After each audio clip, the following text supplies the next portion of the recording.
Lorsque l'on évoque le nom de Roland-Garros, on pense évidemment au célèbre tournoi de tennis. Mais que savez-vous de l'homme derrière le nom? Savez-vous qu'il était réunionnais, aviateur, et qu'il jouait non pas au tennis mais au rugby?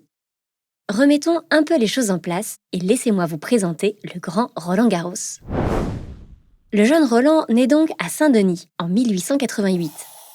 Il passe une partie de sa jeunesse au Vietnam où son avocat de père a ouvert un cabinet, avant d'être envoyé en France pour faire ses études. Il n'a que 12 ans et se retrouve propulsé en métropole tout seul et en autonomie totale. C'est peut-être pour ça qu'il sera si dégourdi dans la vie. Il se découvre une passion pour le sport, notamment le cyclisme et plus tard le rugby. Diplômé d'HEC, il s'initie par ailleurs à la mécanique et au sport automobile. Comme il n'a pas voulu suivre la vocation d'avocat de la famille, son père lui a coupé les vivres. Qu'importe, Roland est un homme libre et ingénieux. Il conçoit une voiturette de sport, devient chef d'entreprise à 21 ans et peut enfin voler de ses propres ailes. Et c'est en 1909, lorsqu'il assiste à la grande semaine de l'aviation de Champagne, qu'il découvre ce qui deviendra la passion de sa vie, l'aviation. Sa fortune, acquise par son commerce automobile florissant, lui permettra de s'offrir la moins chère, mais aussi, du coup, la plus dangereuse des machines volantes, la demoiselle Santos Dumont, aussi surnommée la tueuse d'hommes. À cette époque, les écoles de pilotage n'existent pas. Les passionnés et les têtes brûlées, qui sont souvent les mêmes, apprennent seuls, à leurs risques et périls. Roland-Garros est doué et intrépide. Il part aux États-Unis et au Mexique, participer à des shows aériens. On le surnomme le Cloud Kisser, l'embrasseur de nuages.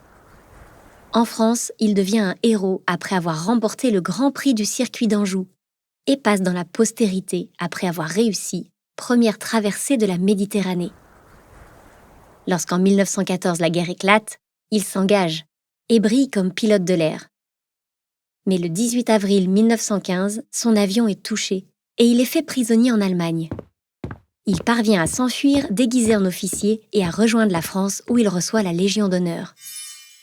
Mais le 5 octobre 1918, 5 semaines avant l'armistice et la veille de ses 30 ans, son avion explose en l'air avant de s'écraser dans les Ardennes. Une courte vie qui paraît pourtant bien longue et tellement remplie.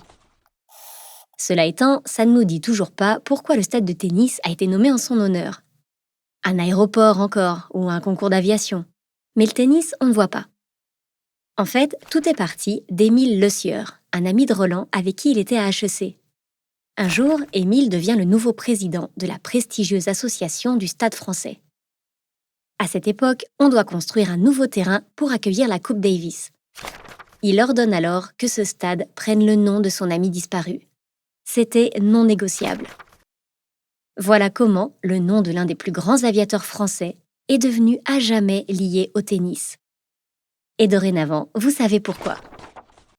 Venez rencontrer Roland-Garros lors de votre visite à Saint-Denis, grâce à notre itinéraire gratuit à réaliser à pied en toute autonomie.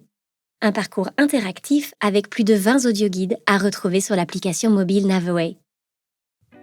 Découvrez les plus belles villes du monde grâce à nos circuits audioguidés pour voyageurs autonomes. Des centaines de circuits pour visiter les villes qui vous entourent. Un guidage GPS interactif à travers les plus belles rues, les plus belles places et les meilleurs quartiers.